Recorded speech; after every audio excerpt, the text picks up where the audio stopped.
गोपियों का प्रेम, गोपियों का सच्चा स्नेह आज तक हमें कृष्ण प्रेम की प्रेरणा देता है। हमारे प्रेम को बढ़ाने के लिए गोपियों का प्रेम संजीवनी बूटी है। प्रेम को बढ़ाना हो, भगवत भक्ति को बढ़ाना है तो गोपियों के इस प्रेम को अवश्य सुनना चाहिए। तेरे बिना भी क्या जीना कन्हैया, तेरे बिना जीकर क्या करेंगे, ऐसा भाव गोपियों का है।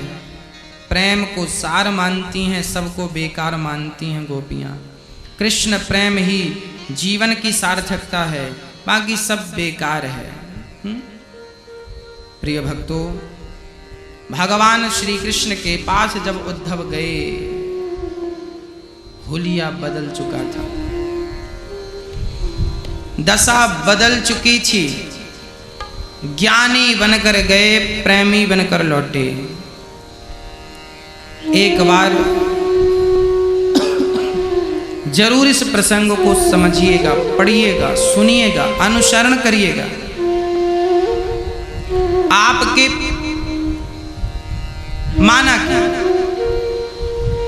माना कि मेरा बेटा बहुत ज्ञानी है, बहुत ज्ञानी है, बहुत बड़ा ज्ञानी है, पर वो मुझसे प्रेम ना करे तो वो जमाने के लिए ज्ञान होगा उसका, पर एक पिता को क्या चाहिए बेटे से? बोलो, प्रेम चाहिए ना। एक बेटा बहुत ज्ञानी बन गया, माँ के पास जब बैठता है तो ज्ञान की बातें करता है। अरे पागल, तू ज्ञानी है ठीक है, पर तेरी माँ को तेरे ज्ञान से नहीं, तेरे प्रेम से मतलब है। वो तो प्यार चाहती है। पति बहुत ज्ञानी है, अब वो ज्ञान की बातें पत्नी से करे ना। पत्नी को ज्ञान नहीं, पत्नी को प्रेम की आवश्यकता है। छोटा सा बच्चा है, उसकी माँ बहुत बड़ी ज्ञानी है। छोटा सा बच्चा है गोद में, 2.5 साल का, माँ ज्ञानी है, तो क्या उस बच्चे का पेट माँ के ज्ञान से भरेगा? वो बच्चा माँ के ज्ञान से कोई मतलब नहीं रखता, वो तो माँ का प्यार चाहता है। उसे तो प्यार की आवश्यकता है। ये पूरी सृष्टि प्यार से टिकी है। एक बंदरिया अपने बच्चे को छाती से लिपटाए घूमती है। क्यों घूमती है? पैदा करके फेंक क्यों नहीं दिया? क्यों नहीं फेंका? क्योंकि वो बंदरिया अपने बच्चे से प्रेम करती है। ये पूरी दुनिया क्यों चल रही है? कभी सोचा है आपने? यदि प्रेम ना होता तो बंदरिया का बच्चा जन्म लेता और 2 घंटे में मर जाता, क्योंकि प्रेम ना होता तो फिर माँ उसे दूध ना पिलाती। अर्थात जब हमने जन्म लिया तो जन्म लेते ही माँ के अंदर प्रेम जागा था अपने पुत्र के लिए। क्या जागा था? प्रेम जागा था। वो जमाने को देखती है कि आजकल बच्चे माँ बाप की सेवा नहीं करते, फिर भी माँ का बच्चा पैदा होता है तो वो इस विश्वास से सेवा करती है, इस विश्वास से प्यार करती है कि सबके बेटे सेवा करें ना करें, मेरा तो सेवा करेगा। बाद में भले वो फिर इनकार कर दे, भटक जाए रास्ते से, पर प्रेम, यदि प्रेम ना हो माँ का तो किस बेटे की परवरिश होगी ये तो बता दो। शेरनी अपने बच्चे को प्रेम करती है तब तो दूध पिलाती है, नहीं पैदा करके छोड़ दे। जीव जंतु भी। इसका तात्पर्य यह है कि चींटी से लेके हाथी तक प्रेम करना जानते हैं। चिड़िया प्रेम करती है अपने बच्चों से, दाना लेकर आती है, बच्चों के मुंह पर डालती है, उनके मुंह पर डालती, चबा के डालती है, क्योंकि पूरा बड़ा है तो वो जाएगा नहीं उनके मुंह पे। उसे पता है चिड़िया को कितना जाएगा, चबाती है 4 बार, फिर मुंह पे डालती है पतला करके। चिड़िया भी प्रेम करती है अपने बच्चों से। प्रेम ना करे तो चिड़िया के बच्चे तो घोंसले में भूखे ही मर जाए, दाना ला के कौन देता है? माँ को भगवान ने नियुक्त किया है, तुम प्रेम से इनका पालन करो। हाँ, प्रेम के बिना सब शून्य है। प्रिय भक्तों, प्रेम जरूरी है ना, सबसे प्रेम जरूरी है, पर मैं आपसे निवेदन ये करता हूं कि हम जो प्रेम करते हैं अपने परिवार से प्रेम करें, पर वो प्रेम की दिशा जब आपकी उम्र हो जाए, सही वक्त आ जाए, हम तो कहते हैं लड़कपन से ही थोड़ी सी दिशा चेंज कर दीजिएगा। परिवार से प्रेम करते करते भगवान से प्रेम करने लग जाओ, क्योंकि प्रेम यदि संसार से किया तो उस प्रेम का कोई अर्थ नहीं है। ये प्रेम से दुनिया चल जरूर रही है, पर प्रेम की इतनी आवश्यकता दुनिया को नहीं है। हम प्रेम भगवान से करना सीखें। माँ बच्चे से प्रेम करे, छोटा है तो प्रेम करे, बड़ा है तो अब प्रेम, वही प्रेम जो बच्चे से है, बस वो प्रेम अब बच्चे की जगह भगवान को बिठाकर वो भगवान से प्रेम करने लग जाए। जब बच्चों को प्रेम की जरूरत थी तब आपने किया, सही था। अब तो बच्चे बड़े बड़े हो गए हैं, अब उन्हें आपके प्रेम की जरूरत नहीं। अब उन्हें प्रेम करने वाले उनकी पत्नी है, उनके बच्चे हैं। अब खत्म, आपका प्रेम कम हो गया उनके लिए। आपका प्रेम तो है, माँ का प्रेम तो बच्चों के लिए है, पर बच्चों का प्रेम माँ बाप के लिए कम हो जाता है समय पे। छोटे छोटे बच्चे माँ से बड़ा प्रेम करते हैं, वही बच्चे बड़े हो जाते हैं तो माँ को प्रेम कम करते हैं। अतः इसका तात्पर्य यह है कि बच्चों के हृदय में माँ के प्रति जो प्रेम बचपन में था वो अब जवानी में नहीं रहा। प्रेम बट गया उनका, पत्नी में बट गया, अपने पुत्रों में बट गया, अपने काम धाम में बट गया। अब मैं माँ से कहना चाहता हूँ कि आप जितना प्रेम अपने बच्चे से तब करती थी, छोटा था, बस वही प्रेम अब गिरधर गोपाल से कर लीजिएगा, श्याम सुंदर से करिए ना। एक समय होता है, एक टाइम होता है। हाँ, जब प्रेम करने का टाइम था तो आपने किया, अब वो समय निकल गया। अब प्रेम भगवान से करो। गलती क्या करते हैं हम लोग बच्चा छोटा रहे, जवान रहे, बुढ़ा हो जाए, हम लोग प्रेम उससे ही करते हैं, जबकि उसको आपके प्रेम की अब जरूरत नहीं है, पर आप कर रहे हैं उससे प्रेम। आपका ये प्रेम व्यर्थ जा रहा, बेकार।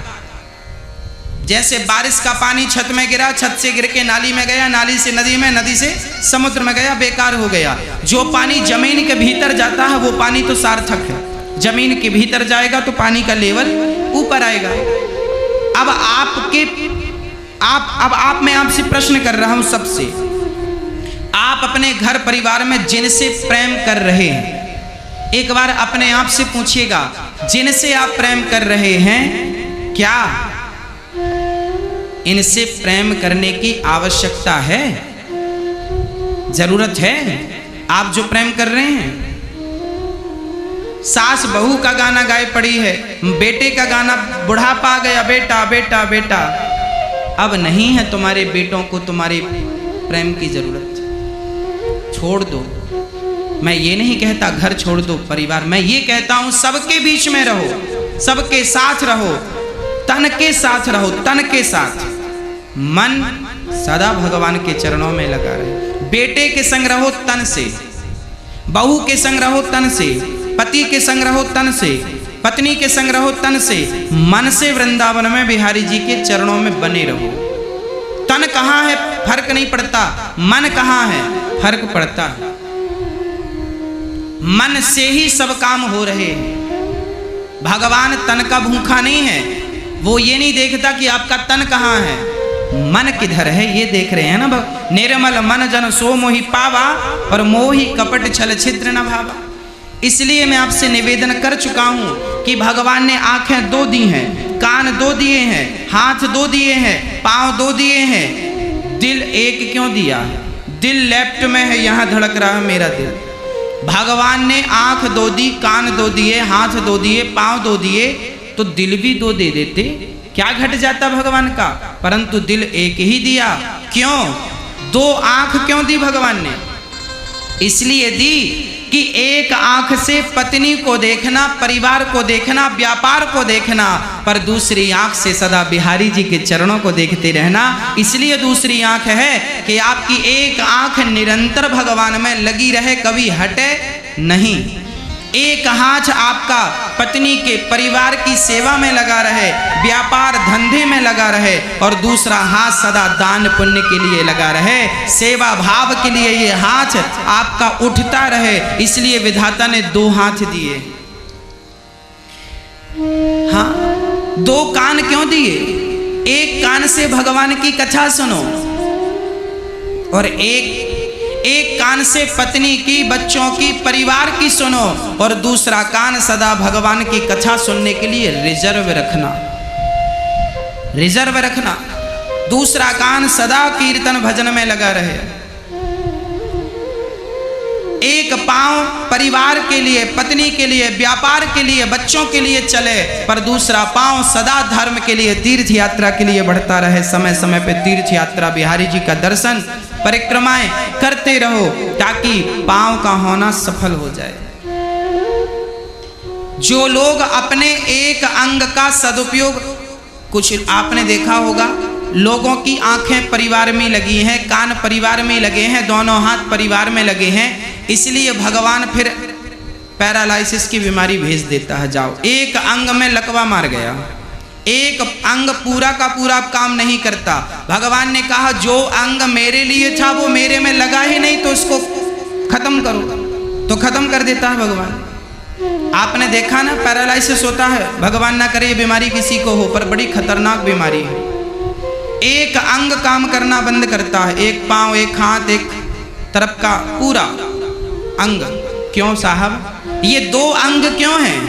2 अंग इसलिए हैं कि एक परिवार के लिए, एक सदा भगवत चिंतन के लिए, पर आपने एक दोनों परिवार के लिए लगाया, एक भी भगवान के लिए नहीं लगाया। भगवान समझते सब इसका बेकार है, चलो वापस कर, तो भगवान सब वापस करा लेते हैं, पैरालाइसिस हो जाता है। सदुपयोग करिए। बुढ़ापा आ गया, बाल पक गए, अब तो मन हटे संसार से, अब तो उम्र है भगवान के भजन की, अब भी नहीं लगेगा मन, तो बीमारियां आएंगी, फिर रोगे बाद में, ये हो गया वो हो गया, बाद में रोना पड़े। अभी से सावधान हो जाओ, भगवत भजन में लग जाओ, भूल जाओ सब परिवार के झंझट को, बाद में रोने से क्या फायदा। 50 वर्ष की उम्र के बाद सब धीरे धीरे त्यागो। दिल एक दिया, आंख 2, कान 2, हाथ 2, पांव 2, दिल एक क्यों? भगवान कहते हैं दिल एक इसलिए दिया कि इस एक दिल में किसे बिठाना है, एक दिल में किसे बिठाना है? दिल एक है, 2 होता तो एक पत्नी को दे देते, एक ही है, तो एक दिल में किसे बिठाएं? कन्हैया को दिल में बिठाओ। फिर पत्नी को कहाँ बिठाएं? वो झगड़ा करेगी। बच्चों को कहाँ बिठाएं? परिवार को कहाँ बिठाएं? उन्हें भी तो बिठाने की कहीं जरूरत है ना, कहाँ बिठाएं? बोले आप दिल में तो भगवान को बिठाइए, और परिवार को, बच्चों को, झंझट को, काम धाम को दिमाग में रखिए।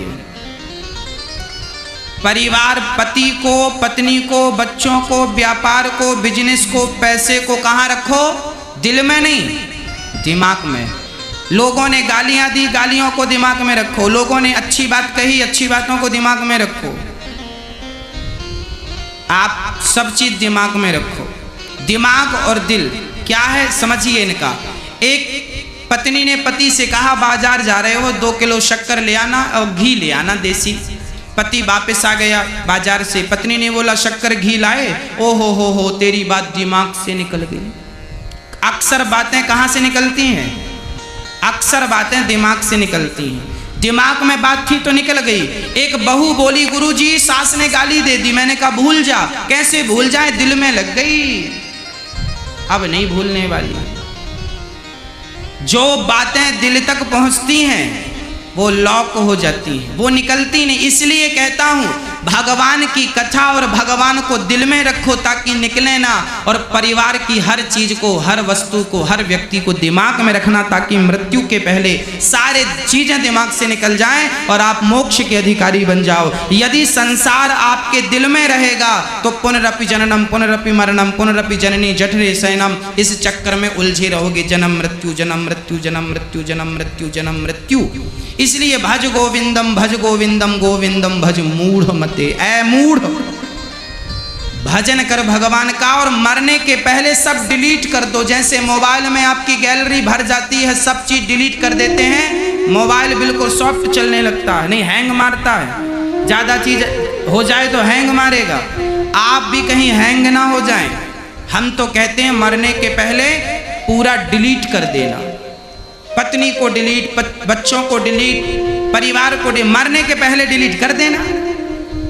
अब मरने तक भी भैया बेटा को बुला दो, नाती को बुला दो, देख ले। ये लो, मरते मरते परिवार को देख ले। काहे देख ले भैया, जीवन भर आंख बंद किया था तब नहीं देखा नजर भर के, अब मरते समय देख ले। लो, मरते समय भगवान को देख, जमाने को क्या देख रहा, होगा क्या इससे, क्या हो जाएगा। पत्नी को देखते देखते, बच्चों को देखते देखते, परिवार को देखते देखते कोई मरेगा तो क्या होगा, दुर्गति होगी।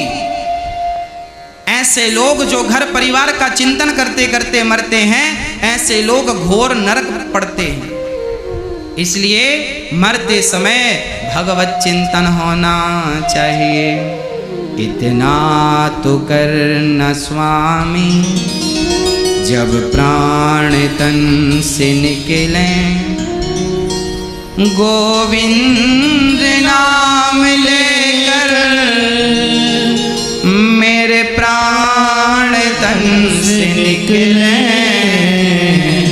इतना तो करना स्वामी,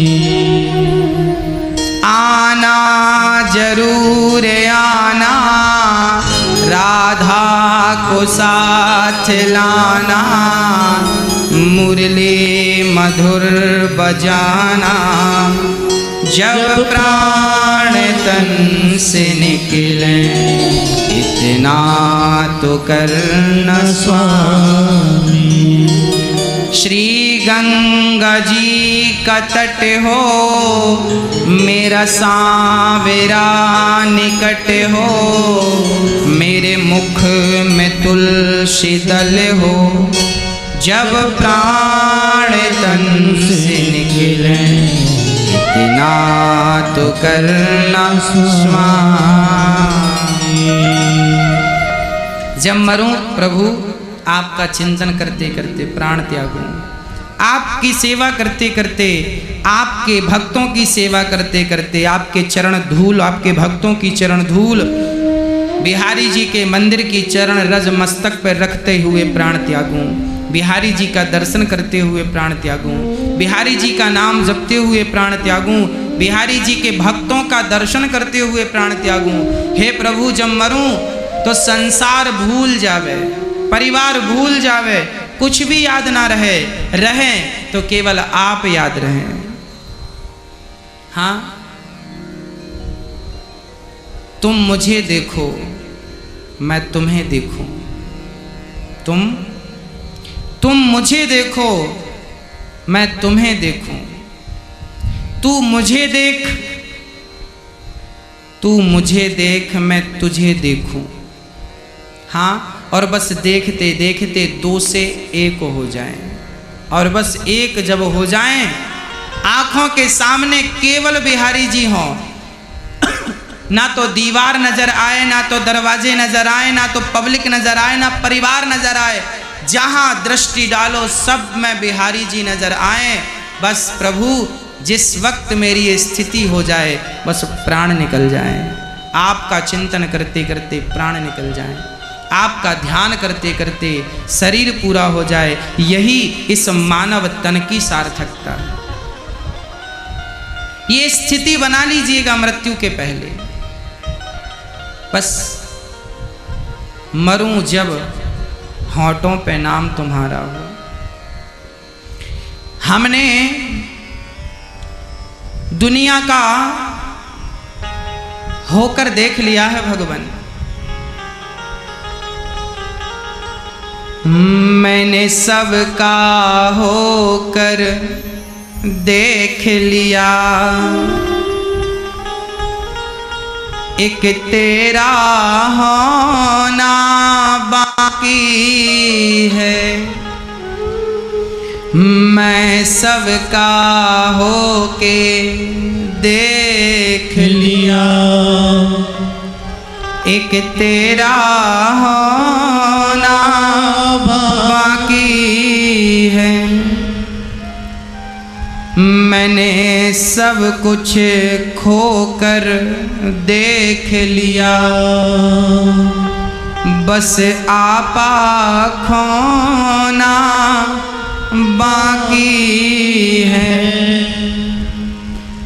तेरे प्यार में रो रो सांवरिया, आँखों से आंसू बहते हैं। प्रेमी के आंसू ओ कान्हा, तुमसे बस इतना कहते हैं। तेरे इन पावन चरणों को तो एक बार भिगोना बाकी है। मैं सबका होकर देख लिया, एक तेरा होना बाकी है। श्रद्धा के पावन धागे में मैंने आपकी कलियां पिरोई हैं।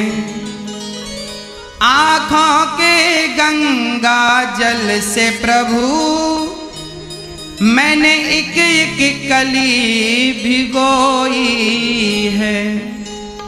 तेरी इस प्यारी छवि के लिए, तेरी इस प्यारी छवि के लिए एक हार पिरोना बाकी है। मैं सबका होकर देख लिया, एक तेरा होना बाकी है। ये रंग बिरंगी दुनिया है, यहाँ रंग बिरंगे सपने हैं। हे गोविंद, जग घूम लिया, जग देख लिया, यहाँ मतलब के सब अपने हैं। महलों में बैठ लिया मैंने, मंदिर का कोना बाकी है। महलों में बैठ लिया मैंने, मंदिर का कोना बाकी है। मैं सबका होकर देख लिया, एक तेरा होना बाकी है।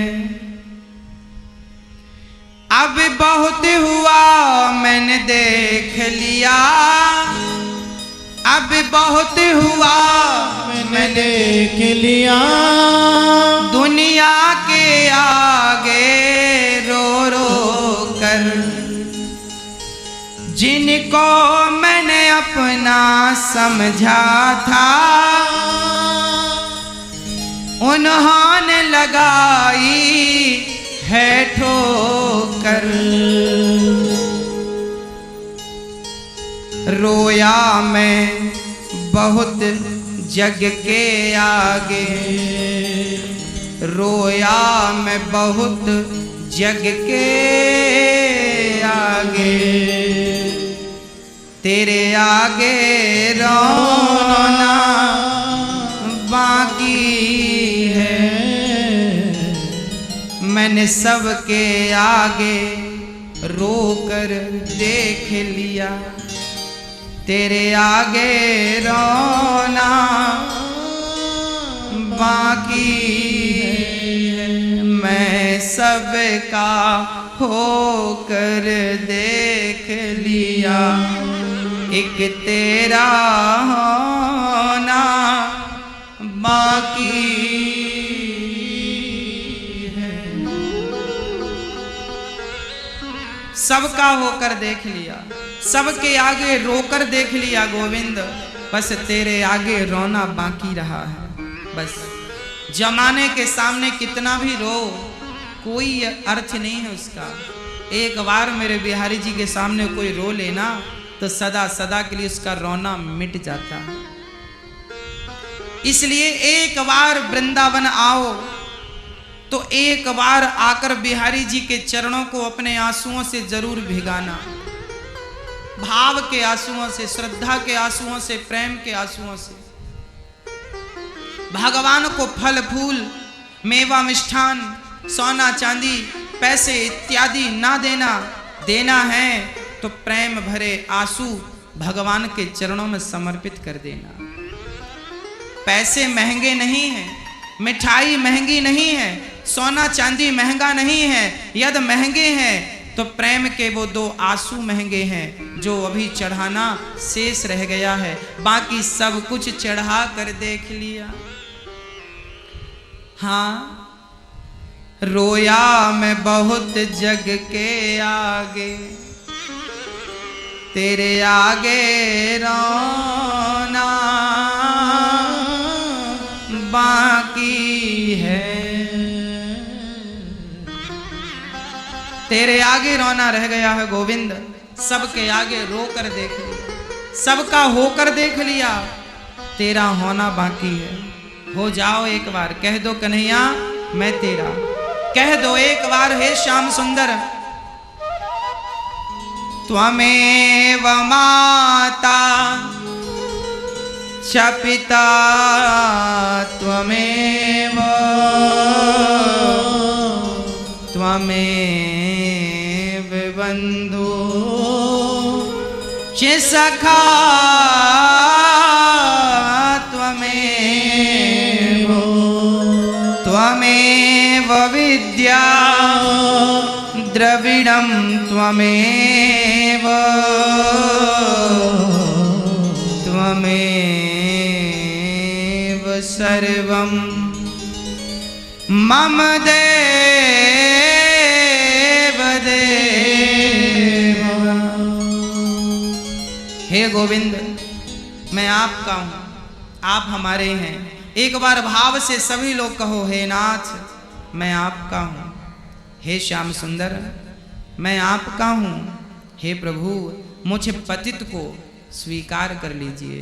हे प्रभु मुझे अभागे को, मुझे अज्ञानी को स्वीकार कर लीजिए। भगवान मैं आपकी शरण ग्रहण करता हूँ दीनानाथ। हे प्रभु हे नाथ मैं आपको कभी भूलूं नहीं। हे प्रभु मेरा मन आपको भूलना चाहे भी तो हे नाथ मैं आपको कभी भूलूं नहीं। मेरा मन यहाँ वहाँ भटके तो भी प्रभु मैं आपको कभी भूलूं नहीं। हे बिहारी जी यदि मेरे मन को आपने बनाया है तो हे बिहारी जी इस मन को अपने चरणों से दूर मत कीजिएगा। हे बिहारी जी इस मन को अपने चरणों से दूर ना कीजिएगा। जैसा भी हूँ, माना कि बहुत पापी हूँ, माना कि अज्ञानी हूँ, माना कि कोई गुण नहीं है, कुछ काबिलियत नहीं है, फिर भी प्रभु जैसा भी हूँ तो आपका स्वीकार कर लो भगवान। शरण में हूँ मैं आपकी, मुझ जैसे पतित को स्वीकार कर लीजिए। मेरे दोष देखेंगे ना भगवान तो मुझे दोष देखेंगे तो मेरे दोष इतने हैं कि मैं तो आपके योग्य हूँ ही नहीं। हे नाथ दोषों को मत देखिए। यदि दोषी हूँ तो उन दोषों को मिटाना भी आपका ही काम है। मुझसे ही दोष मिटते तो मैं कब का मिटा चुका होता, पर मुझसे दोष मिटते नहीं। मिटाओगे तो भगवान आप मिटाओगे, स्वीकार करें तो प्रभु आप स्वीकार करें। मैं तो केवल अपने हाथ उठा सकता हूँ। भगवान मुझे स्वीकार कर लीजिए, मुझे पापी को स्वीकार कर लीजिए। हे नाथ मैं आपकी शरण में हूँ। हे भगवान, मैं आपकी शरण में हूँ। जब भी बिहारी जी के दर पे जाओ, जब भी राम लला के दर पे जाओ, जब भी जगन्नाथ भगवान के चरणों में जाओ, द्वारिकाधीश के चरणों में जाओ, विट्ठल भगवान के चरणों में जाओ, सांवरिया सेठ के चरणों में जाओ, तो एक बार भाव से यही कहो कि प्रभु तुम ही हमारी माँ हो, तुम ही हमारे पिता हो, तुम ही हमारे बंधु हो, तुम ही हमारे सखा हो। मैं आपके योग्य नहीं हूँ भगवान, मुझे अपने योग्य बनाइए, मुझे स्वीकार कीजिए प्रभु, मुझे स्वीकार कीजिए। मुझे आप ही ठुकरा देंगे तो बताओ इस जमाने में भला कौन मुझे अपनाएगा, कौन हृदय से लगाएगा। प्रभु जैसा हूँ बस आपका हूँ। हाँ, ये प्रार्थना हमें करनी चाहिए। मुझे विश्वास है कि इस प्रार्थना से हमारा भगवत प्रेम, भगवत भक्ति बढ़ेगी। और मुझे ये भी विश्वास है कि मेरी मृत्यु के पहले इन्हीं आँखों से मैं अपने भगवान को, अपने बिहारी जी को प्रत्यक्ष बात करते हुए देख सकूंगा, चर्चा करते हुए, जैसे हम आपसे और आप हमसे बात कर रहे हैं, आप हमें और हम आपको देख रहे हैं। बिहारी जी भी कभी शायद हमसे कभी बात करें, कभी कभी हमारी आंखों में आंखें डालकर वो हमारी तरफ देखें। विश्वास है आगे बिहारी जी की मर्जी। उद्धव जैसे ज्ञानी प्रेमी बनकर लौटे। हाँ, भगवान की आगे की चर्चा बड़ी अद्भुत है। भगवान के पुत्र हुए हैं रुक्मणी के द्वारा, नाम रखा है प्रद्युम्न। प्रद्युम्न जी रति से विवाह करते हैं, सम्रासुर का उद्धार करते। भगवान का दूसरा विवाह जामवंत की बेटी जाम्बवती से संपन्न हुआ। भगवान का विवाह जाम्बवती से क्यों हुआ? सूर्य भगवान के एक भगत रहा करते थे। सत्राजित को सूर्य भगवान ने एक मणि प्रदान की, बड़ी दिव्य मणि थी। भगवान ने वो मणि मांगी कि भाई ये मणि लाकर हमें दे दो। सत्राजित ने इनकार कर दिया। वो मणि उनका भाई प्रसेन पहन कर गया, जंगल के बब्बर शेर ने मार डाला। शेर को जामवंत जी ने मारकर वो मणि अपनी बिटिया जाम्बवती को दे दिया। परिणाम क्या हुआ? सत्राजित का भाई जंगल से नहीं लौटा तो सत्राजित को लगा कृष्ण ने मणि मांगी थी, मैंने नहीं दी, लगता है मेरे भाई को मारकर मणि चुरा ली। भगवान कृष्ण को झूठा कलंक लग गया। ये द्वारिका की घटना है। भगवान को झूठा कलंक लगा, और जब कलंक लगा तो भगवान उस कलंक को मिटाने जंगल गए। कलंक क्यों लगा? क्योंकि भगवान ने एक बार गणेश चतुर्थी की चंद्रमा को देख लिया था। आप सभी को गणेश चतुर्थी की ढेर सारी शुभकामनाएं। आपके जीवन में गणेश जी की कृपा बनी रहे। हाँ, आज गणेश चतुर्थी है, हाँ या ना, है कि नहीं है? आज गणेश चतुर्थी है। आज की चंद्रमा को नहीं देखा जाता। अब मैंने बोल दिया है तो आप और देखेंगे, पर आज की चंद्रमा को नहीं देखा जाता। आज की ही चंद्रमा को जो देखता है उसे झूठ मूठ का कलंक लगता है। उस कलंक से मुक्ति कब होती है? जब भगवान की भागवत में दूसरे और तीसरे विवाह की कथा सुनो, जो कि मैं आपको सुना रहा हूँ। पाप लग भी जाए तो उससे मोक्ष भी हो जाता है, कोई बहुत बड़ी बात नहीं है। आज गणेश चतुर्थी है। आज लोग गणेश जी बिठाते हैं, गणपति बप्पा मोरिया, और गणेश जी को अपने हृदय में बिठाकर गणेश जी क्यों बिठाते हैं? गणेश जी का वाहन चूहा क्यों है? गणेश जी लड्डू क्यों खाते हैं? गणेश जी का पेट बड़ा क्यों है? गणेश जी के सूंड क्यों हैं? गणेश जी के कान बड़े क्यों हैं? सब क्यों का कोई ना कोई उत्तर है। हर कार्य के पीछे कोई कारण जरूर है। गणेश जी चूहे पर क्यों बैठे हैं? गणेश जी का वजन 100 किलो होगा और चूहा 1 किलो का। चूहे के ऊपर बैठेंगे, चूहा मर नहीं जाएगा? ये चूहा क्या है? गणेश जी चूहे पर नहीं बैठे, गणेश जी बुद्धि के देवता हैं। गणेश जी किसके देवता हैं? बुद्धि के देवता। और चूहा जो है वो तर्क का प्रतीक है। चूहा कुतरता रहता है, कुछ कुछ कुछ कुछ जो मिलेगा सब कुतरेगा। चूहा कुतर्क का प्रतीक है और गणेश जी बुद्धि के प्रतीक हैं। चूहा तर्क का प्रतीक है। चूहा किसका प्रतीक है? तर्क का। और गणेश जी बुद्धि हैं, तो बुद्धि हमेशा तर्क पर ही सवार होती है, बिना तर्क की कोई बुद्धि नहीं होती। तो गणेश जी चूहे पर नहीं, बुद्धि तर्क पर सवार है। गणेश जी बुद्धि हैं और चूहा तर्क है, तो बुद्धि तर्क पे सवार है, बस खत्म बात। दूसरी बात, गणेश जी बुद्धि के अधिष्ठात्र हैं और चूहा जो है मन का प्रतीक है। जैसे चूहा कभी खाली नहीं बैठता, कुछ कुछ कुतरता रहेगा, कम करता रहेगा, ऐसे हमारा मन भी शांत नहीं होता, कुछ कुछ कुछ कुछ सोचता रहेगा, करता रहेगा। तो गणेश जी चूहे के ऊपर बैठ गए तो चूहा शांत हो गया। आपका मन चूहे की तरह भटकता है, जब बुद्धि निर्मल गणेश की तरह होगी तो बुद्धि ही आपके मन को साध सकेगी, बुद्धि ही आपके मन को एकाग्र कर सकेगी, बुद्धि ही आपके भटकते हुए मन को थाम सकेगी। ये प्रतीक है गणेश जी का चूहे के ऊपर बैठने से।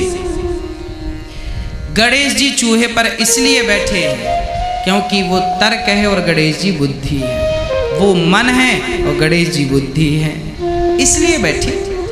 सबके पीछे कारण है। हमारे देवी देवता हमें सिखाते हैं अपने कार्य से कि देखो हम चूहे पर इसलिए बैठे हैं। अब जैसे सरस्वती माता का वाहन क्या है?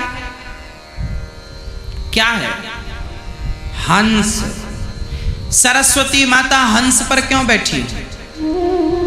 चूहे पर बैठ जाती, शेर पर बैठ जाती, हाथी पर बैठ जाती, हंस पर क्यों बैठी? क्योंकि सरस्वती माता विद्या की देवी है। सरस्वती माता किसकी देवी है? विद्या की। और विद्या की देवी हंस के ऊपर बैठी है। और हंस का स्वभाव क्या है? पानी और दूध मिला के रखो तो हंस पानी पानी छोड़कर दूध दूध पी लेता है। हंस का नेचुरल स्वभाव है कि वो दूध और पानी में से दूध को तो पी लेगा, पानी को छोड़ देगा। तो सरस्वती माता विद्या की देवी हैं। हमारी विद्या कैसी हो? बोले विद्या हमारी ऐसी हो जैसे हंस का स्वभाव है। सार सार तो गही लहे थोथा दे उड़ाए, सार सार को ग्रहण करने वाली विद्या हो, असार का त्याग करने वाली विद्या होनी चाहिए। ये सरस्वती माता हंस के ऊपर बैठकर हमें शिक्षा दे रही है। हम शिक्षा कुछ लेते नहीं, तर्क करते, क्यों बैठे हैं, क्यों बैठे। अब तुम्हें समझ में नहीं आ रहा तो हम क्या करें? हमारे देवी देवताओं के हर सिद्धांत के पीछे कोई ना कोई कारण है, हर उद्देश्य के पीछे कोई कारण छिपा। इसलिए सरस्वती माता हंस पर बैठी, दुर्गा मैया शेर पर बैठी। दुर्गा मैया शेर पे क्यों बैठी? हाथी पे बैठ जाती, हाथी तो और बड़ा होता। दुर्गा मैया हाथी पे नहीं, शेर पे सवार है। क्यों? अच्छा, दुर्गा मैया के हाथ कितने हैं? कितने हाथ हैं? 8 अष्टभुजाधारी। दुर्गा मैया के 8 हाथ हैं। 8 हाथ क्यों हैं? 2 क्यों नहीं है? 4 क्यों नहीं? 8 ही क्यों है? कारण है। दुर्गा मैया के 8 हाथ इसलिए हैं क्योंकि हम 4 लोग हैं। कौन कौन? हमारे हिंदू धर्म में 4 विभाग हैं, ब्राह्मण, क्षत्रिय, वैश्य और शूद्र।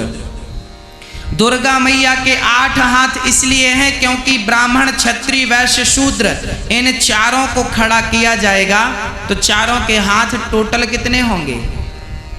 8 होंगे। दुर्गा मैया साल में 2 बार नवरात्रि आती है, साल में 2 बार दुर्गा मैया कहती हैं कि तुम ब्राह्मण क्षत्रिय वैश्य शूद्र जिस दिन एक हो गए, एक हो जाओगे तो हाथ तुम्हारे 8 हो जाएंगे, और जब तुम एक हो जाओगे तो तुम शेर की सवारी कर लोगे। बड़ी बात नहीं है, शेर को तुम अपना गुलाम बनाओगे, पूरी दुनिया को तुम में गुलाम बनाने की ताकत आ जाएगी, शेर पे भी तुम विजय प्राप्त कर लोगे, सारी दुनिया में तुम्हारा राज्य होगा। यदि तुम एक हो गए तो तुम विश्व गुरु फिर बन जाओगे, परंतु तुम एक होने को तैयार नहीं हो। हम हिंदुओं की दुर्दशा यही तो है कि हम जातवाद में लड़ रहे हैं, ये ब्राह्मण हैं, ये क्षत्रिय हैं, ये वैश्य हैं, ये शूद्र हैं, हम लड़े जा रहे हैं, मरे जा रहे हैं। हमको एक जब तक नहीं होंगे, हम जातवाद की ऊंच नीच की जब तक दीवारें नहीं तोड़ देंगे, तब तक हमारे वतन में एकता नहीं आएगी, समृद्धि नहीं आएगी। आपको हमारा भारत राम के जमाने में एक था।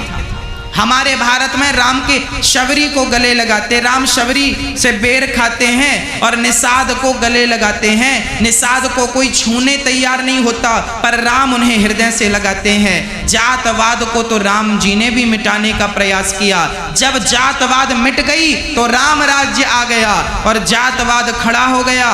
तो ये मुगलों ने हम पे आक्रमण किया, अंग्रेजों ने नारा दिया फूट डालो शासन करो, वो लड़ाते रहे, हम लड़ते रहे और हम गुलाम बने रहे। हाँ, क्षत्रियों को क्षत्रियों से लड़ाया गया, ब्राह्मणों को इनसे, क्षत्रिय को उनसे, वैश्य को उनसे, शूद्र को लड़ाते रहे, हम लड़ते रहे। हम में अक्ल तो थी नहीं, लड़ते रहे लड़ते रहे लड़ते रहे, अभी भी कुछ नहीं बिगड़ा। ये जात पात की दीवारें तोड़ डालो। सब भगवान के, जब भगवान माता शबरी के बेर खा सकते हैं, जब भगवान निषाद को गले लगा सकते हैं, तो मैं कौन होता हूँ जातवाद को बढ़ावा देने वाला? मैं कौन होता हूँ ये कहने वाला कि तुम छोटे हो तुम बड़े? कोई छोटा नहीं, कोई बड़ा नहीं।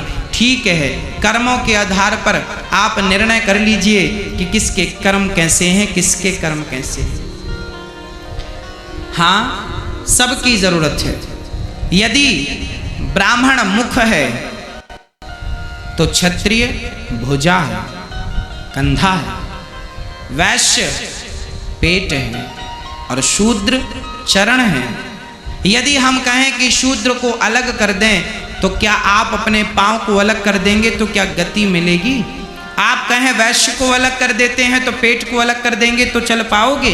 आप कहो कि क्षत्रियों को अलग कर देते हैं तो क्षत्रिय तुम्हारी भुजा है, क्या भुजा काट देने से काम कर पाओगे?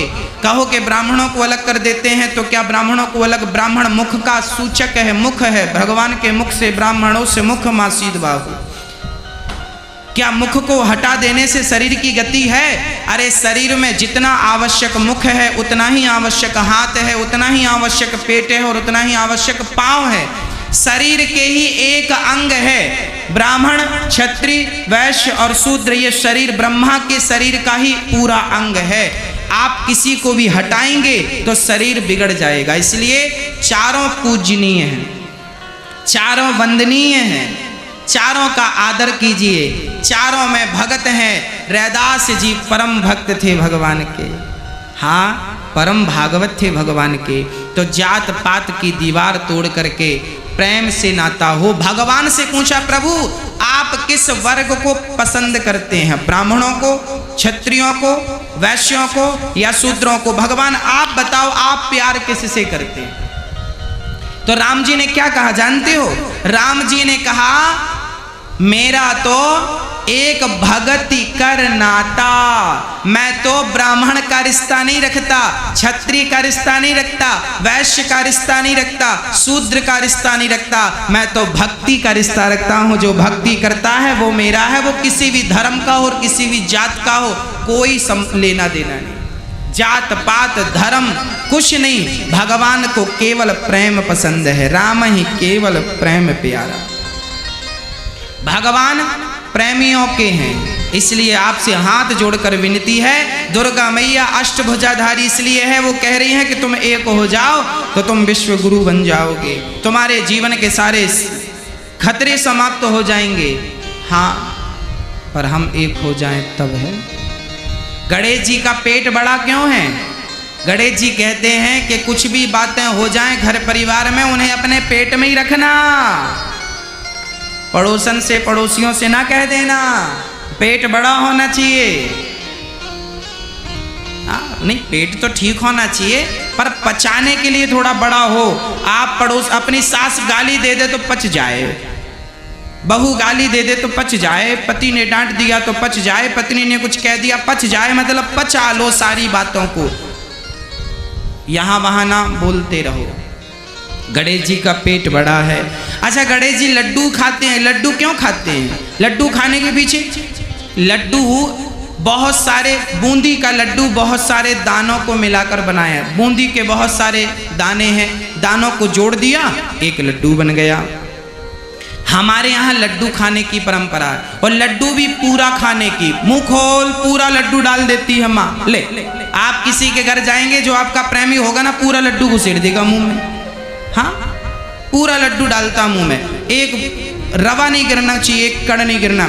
लड्डू मीठा है और लड्डू बहुत सारे दानों से जुड़कर बना। जैसे लड्डू बहुत सारे दानों से जुड़ा है, ऐसे आप भी अपने परिवार के सभी सदस्यों से लड्डू की तरह जुड़कर एक रहें। जुड़ करके, जैसे लड्डू एक है, आप भी परिवार के 4 भाई हैं तो चारों भाई एक रहें, चारों बहुएं एक रहें, पूरा परिवार बच्चे एक रहें, बिखर ना जाएं, एक तो रहें। लड्डू एक तो है बहुत सारे दानों से मिलकर, पर मीठा भी है। आप परिवार में एक रहें और आपके रिश्तों में मिठास लड्डू की तरह बनी रहे, यही लड्डू खाने का संकेत है। गणेश जी लड्डू खाते हैं। गणेश जी के कान बड़े हैं। कान बड़े का क्या अर्थ है? गणेश जी के कान बड़े हैं, मतलब आप ज्यादा से ज्यादा सुन लें। भगवान ने कान 2 दे रखे हैं, मुंह 1 दे रखा है। गणेश जी का मुंह दिखता नहीं है। गणेश जी का मुंह दिखता है, सूंड दिखती है। आपका हमारा मुंह तो दिखता है, पर गणेश जी का मुंह, गणेश जी के कान दिखते हैं, मुंह नहीं दिखता। मतलब गणेश जी कहते हैं ज्यादा से ज्यादा सुनो और बोलो बिल्कुल मत, कम बोलो। कम बोलोगे, ज्यादा सुनोगे तो झगड़े कभी नहीं होंगे। आप क्या करते हैं? सुनते बिल्कुल नहीं। हम क्यों सुने? तेरी सुन तू हमारी। अब सुनो तो झगड़ा है, लड़ो फिर मरो। सुनता कोई नहीं है, सुनाता सब है। जबकि भगवान ने कान 2 दिए हैं, गिनती में 2 हैं। ये सुनना ज्यादा है, मुंह 1 है, बोलना कम है। पर 1 से आदमी ज्यादा बोलता, 2 से कम सुनता। सारी चीजें उल्टी कर दी आदमी ने, अपने हिसाब की कर दी। गणेश जी का मुंह छिपा हुआ है, बोलिए कम, सुनिए ज्यादा। यदि सुख शांति, गणेश आज गणेश जी का आगमन हो रहा है। गणेश जी के आगमन के साथ इतनी सारी शिक्षाएं आपके लिए आ रही हैं, सीख आ रही है, सीख लीजिए। बोलिए गणेश भगवान की। गणेश जी हमारी बुद्धि में विराजें। हे प्रभु, हमारी बुद्धि सदा निर्मल रहे। हे गणपति बप्पा, हमारी बुद्धि निर्मल करो। हे प्रभु, हमारी बुद्धि में बैठकर हमारी बुद्धि में भगवत प्रेम भरो, भगवत भक्ति भरो। यही गणेश जी से प्रार्थना करें। भगवान को झूठा कलंक लगा, जो आपन चाहे कल्याण। सुजसु सुमति शुभ गति, सुख नाना। जो स्त्रियां अपना कल्याण चाहती हैं, वो पराये पुरुष को बिल्कुल ना देखें। जो पुरुष अपना कल्याण चाहते हैं, पराई स्त्रियों को बिल्कुल ना देखें। पराई स्त्री से बचो, पराये पुरुष से बचो। यदि आप पराई स्त्री और पराये पुरुष से बच गए तो विश्वास दिलाता हूं, भगवान के घर पहुंच जाओगे, निश्चित पहुंच जाओगे। चरित्र से आदमी ना गिरे तो उस जैसा पवित्र कोई नहीं है। गंगा का जल भी इतना पवित्र नहीं है जितना चरित्रवान व्यक्ति पवित्र होता है। गंगा में चरण रख दे पतिव्रता नारी तो गंगा पावन होती है।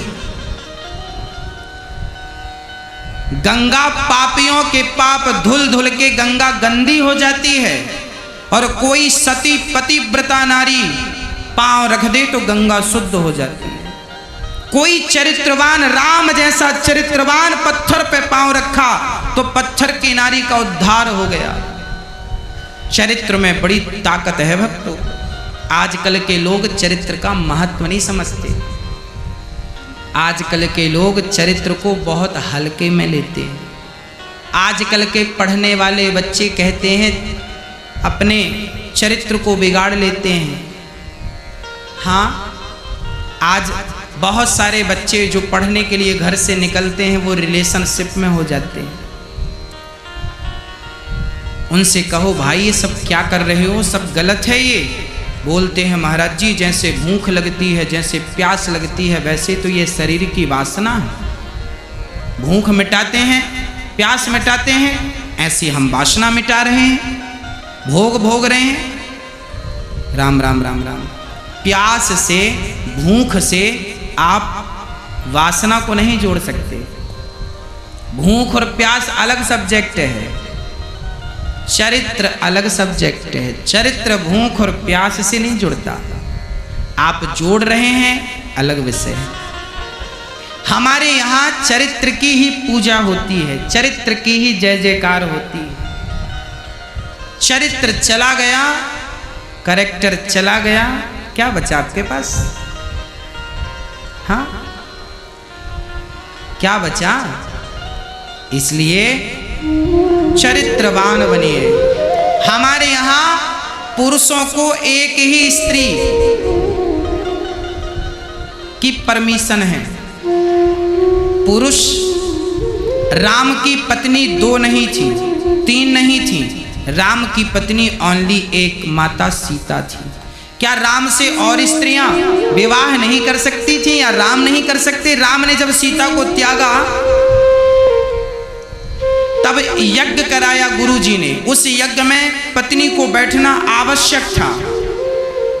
तब कश्मीर की एक स्त्री थी, लड़की थी वहां के राजा की। लोगों ने चर्चा लाई, राम आप इनसे विवाह कर लो।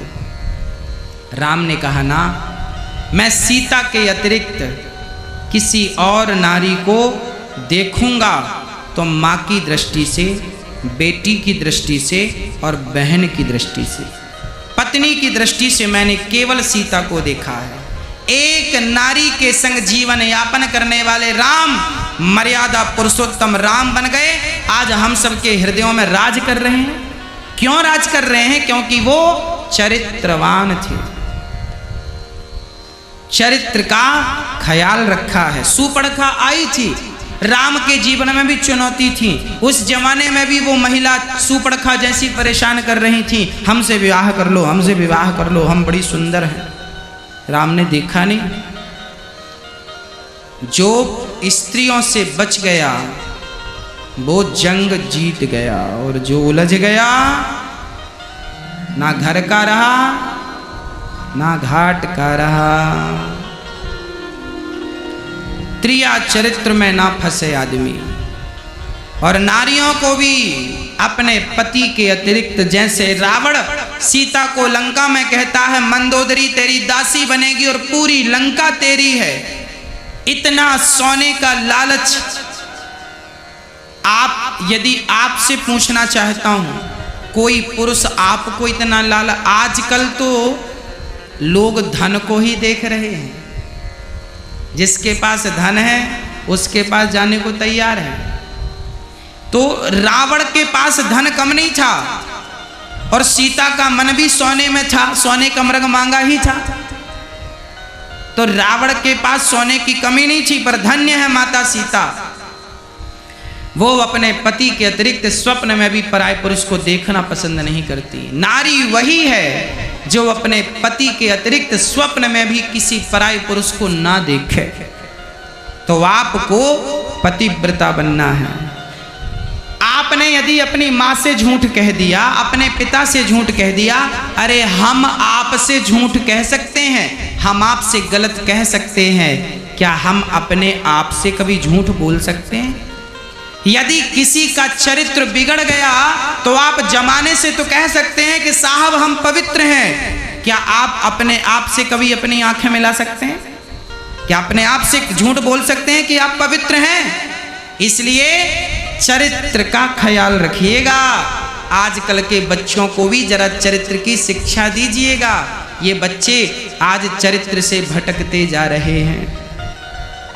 हाँ, भटकते जा रहे हैं। माँ बाप का बिल्कुल ख्याल नहीं है बच्चों की तरफ, चरित्र की तरफ, संस्कार की तरफ कोई ख्याल नहीं है। थोड़ा सा ख्याल रखिए। जमाना बदल गया है, 21वीं सदी है। आजकल प्यार बहुत चल रहा है। बात बात में बच्चों को प्यार हो जाता है, ले लेके भाग जाते हैं। मम्मी पापा को पता कब चलता है? जब उनकी शादियां हो जाती हैं। तो आपके बच्चे ये गलत कदम ना उठाएं, इसके लिए आपको सावधान रहना चाहिए। बेटी कहाँ जा रही है? एक बार एक बहन ने हमसे प्रश्न किया, गुरुजी हमारा भाई रात को 10 बजे आता है, पापा कुछ नहीं बोलते, और मैं ट्यूशन से 15 मिनट लेट हो जाऊं तो पापा बोलते कहाँ थी, कहाँ चली गई, लेट कैसे हो गई, 1000 क्वेश्चन करते हैं पापा। मेरा भाई आता है लेट, पापा कुछ नहीं बोलते। लड़कियों को बंधन में रखते हैं, लड़कों को कोई बंधन नहीं है। हमने उस लड़की को बिठाया, हमने कहा बहना बात ऐसी है सुन। हमने कहा बहन अच्छा ये बताओ, सरिये की दुकान में सरिया कहाँ रखता है? सरिये की दुकान में दुकानदार सरियों को बाहर रखता है, और हीरे की दुकान में हीरा बेचने वाला हीरे को बाहर रखता है। हीरे को तिजोरी के भीतर इतनी सी डिबिया, उसमें लाल कपड़ा, लाल कपड़े में हीरा रखा है, हीरे के बढ़िया बराबर में बढ़िया गद्दा लगा है छोटा सा, और बढ़िया सुरक्षित रखा है, ढक्कन लगा के पहुंच पहुंच के रखते हैं तिजोरी के भीतर। हमने कहा कि बेटी तेरे पिता जो हैं तुझे घर के भीतर इसलिए रखते हैं क्योंकि देख सरिया बाहर पड़ा है, पानी बरस रहा है, कोई फिक्र नहीं, लोहे के दाम बिकेगा। तेरा भाई जो है सरिये की तरह है, लोहे की तरह है, और तुम बेटियां तो माँ बाप के लिए हीरा होती हो, इसलिए माँ बाप तुम्हें तिजोरी में रखते हैं। बेटे से ज्यादा कीमती बेटी होती है। बेटा एक ही कुल को तार सकता है, बिटिया 2-2 कुल को तारती है, इसलिए बेटे से ज्यादा बहुमूल्य बिटिया होती है। इसलिए माँ बाप को बेटे से ज्यादा बेटे की फिक्र होती है।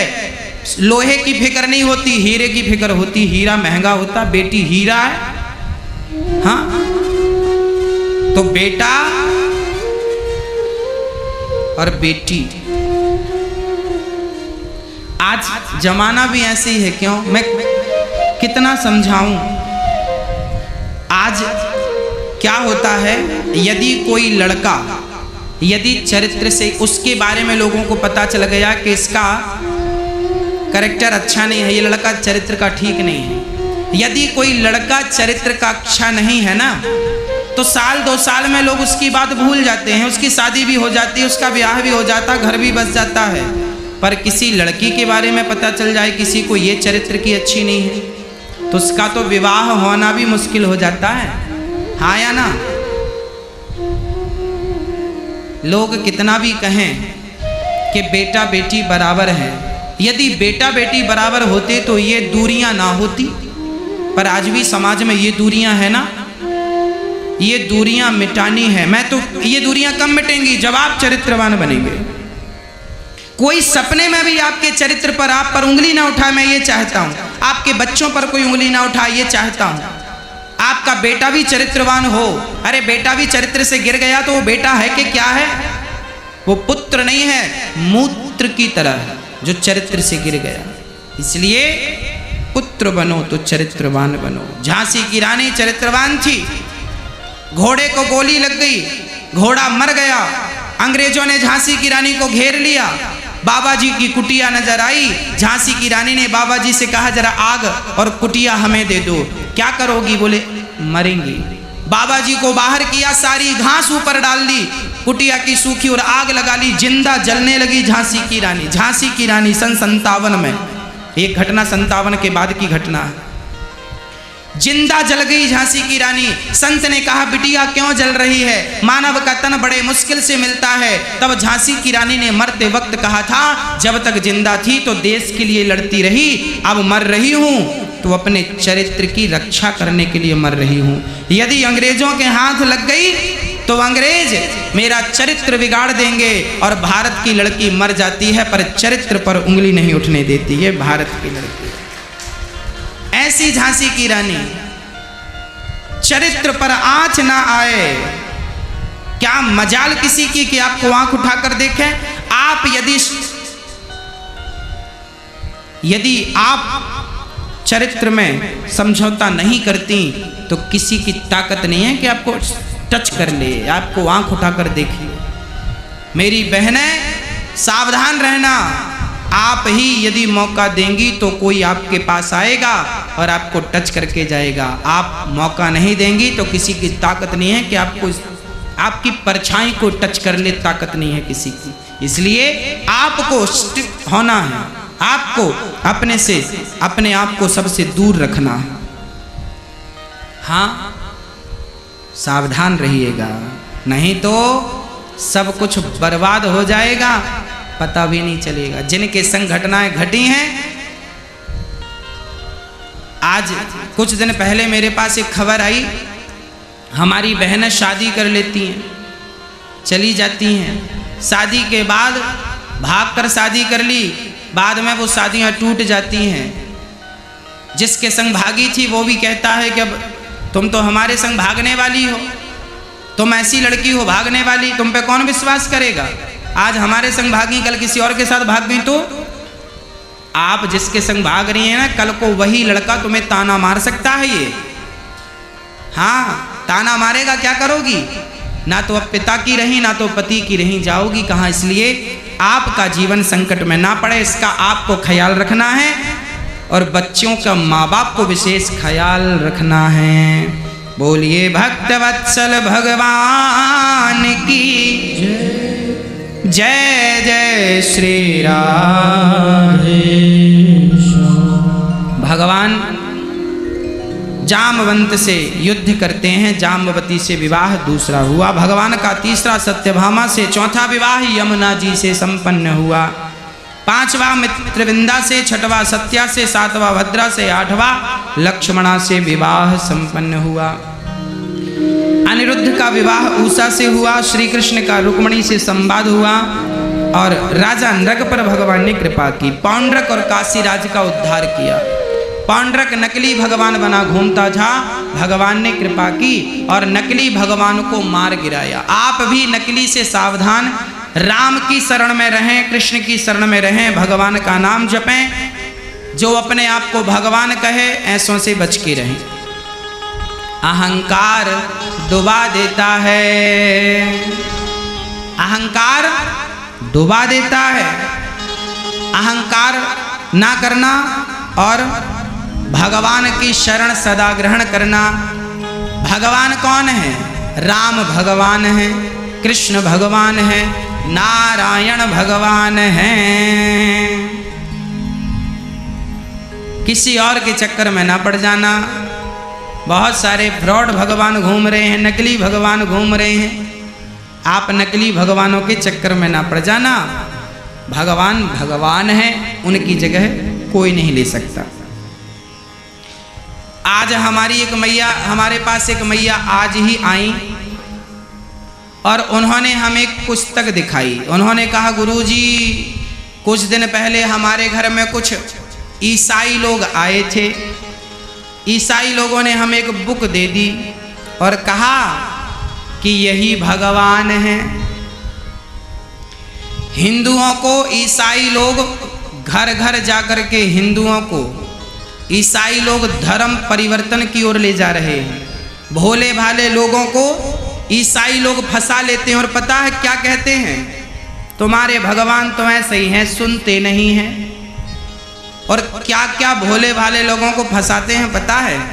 एक आदमी को बुखार आ गई, तो बुखार आई तो ईसाइयों ने उसे एक गोली दी, बोली बोलो जय श्री राम। जय श्री राम कह के गोली खिलाई। वो गोली सामान्य गोली थी, मीठी गोली थी। खिलाई, बोले बुखार उतरी? बोला नहीं। उसके बाद पैरासीटामॉल खिलाई और खिलाते हुए बोला बोलो हमारे भगवान की जय। उनके भगवान जो होते हैं मैं तो जानता नहीं क्या क्या होते हैं। उनने अपने भगवान की खिलाई और पैरासीटामॉल खिलाई, उसकी बुखार उतर गई। उसको बोला देखो तुम्हारे भगवान में दम नहीं थी, हमारे भगवान में दम थी तो उतर गए। ऐसा बिल्कुल मूर्ख बना रहे हैं ईसाई लोग हिंदुओं को, और बना बना के धर्म परिवर्तन करा रहे हैं, और हम सब चुपचाप बैठे हैं। क्या फर्क पड़ता है? अरे भाई, आवाज कौन उठाएगा? अपने धर्म की रक्षा कौन करेगा? भगवान राम धर्म की रक्षा करने आए, रावण के चंगुल से लोगों को बचाया। आपका भी कर्तव्य है कि आप भी लोगों को अपने धर्म की बात सिखाएं, पढ़ाएं, समझाएं। और हमारे वो लोग जो धर्म परिवर्तन कर रहे हैं, कहने पर लोग पैसे की, ईसाई लोग पैसे की लालच दे दे के, ये बात सबको पता है, पूरी दुनिया को पता है। लोग डरते हैं कौन पंगा ले, कौन पंगा ले, कौन ले, तुम लो पंगा। डरने की क्या बात है? धर्म के लिए, अपनी संस्कृति का प्रचार करने के लिए मर जाएंगे क्या है? इसलिए डर के नहीं, डट के खड़े हो जाइए। डर के नहीं, डट के खड़े हो जाइए और अपने धर्म का आप पालन करिए। औरों को अपने धर्म के बारे में बताइए, राम क्या है, कृष्ण क्या है, इनके बारे में बताइए। नहीं तो आधे से ज्यादा हिंदू क्रिश्चियन हो जाएंगे। ऐसे ही चुपचाप देखते रहे आप लोग। तो बड़ी मात्रा में क्रिश्चियन लोग हिंदू धर्म को क्रिश्चियन धर्म में कन्वर्ट कर रहे हैं, और हम सब देख रहे हैं चुपचाप। कोई कुछ नहीं कर रहा है। करना पड़ेगा आपको, बढ़ना पड़ेगा आपको। हम तो ये कहते हैं अपने धर्म का इतना प्रचार कर दो, इतना प्रचार कर दो। क्या है, एक बार हंस उड़ रहा था, एक बार हंस आकाश में उड़ रहा था, कौआ परेशान कर रहा था। अब कौआ परेशान कर रहा, उसके पंखों में बार बार चोंच मार रहा। हंस ने कोई उत्तर नहीं दिया। हंस तो केवल ऊपर उड़ता गया और ऊंचाई पे चला गया और ऊंचाई पे चला गया। जब ऊंचाई पे गया तो कौआ अपने आप नीचे आ गया, क्योंकि इतनी ऊपर कौआ तो उड़ नहीं सकता। तो मैं तो ये कहता हूं कि हमारा धर्म, हमारा सनातन धर्म इतनी ऊंचाइयों में पहुंच जाए कि सारे कौआ अपने आप धराशायी हो जाए। इन कौओं से डरने की जरूरत नहीं है, अपने आप को ऊंचा बनाने की जरूरत है, अपने धर्म में ध्यान देने की जरूरत है। आपके बच्चों को धर्म का उपदेश करिए, धर्म की बात, गीता रामायण की बात उनको समझाइए। नहीं तो कल को आपके बच्चों को क्रिश्चियन लोगों ने कहीं दो बातें कह दी और पैरासीटामॉल खिला दिया, तो कहीं उनको भी ये ना लगे कि इनकी भगवान ठीक है। हाँ, इसलिए आपको आगे आने की आवश्यकता है। अपने धर्म की रक्षा करना आपकी परम जिम्मेदारी है। नहीं करोगे, अपने अधिकार के लिए तो अर्जुन ने महाभारत लड़ा। हम तो अपने अधिकार की बात कर रहे हैं। हम थोड़ी किसी से कहते हैं, किसी क्रिश्चियन से, कि तुम हिंदू बन जाओ। हमें जरूरत नहीं है। हम तो अपनों की रक्षा करें और अपनों की सेवा में लगे रहें। अपने राम का प्रचार, अपने कृष्ण की सेवा करते रहें, बस।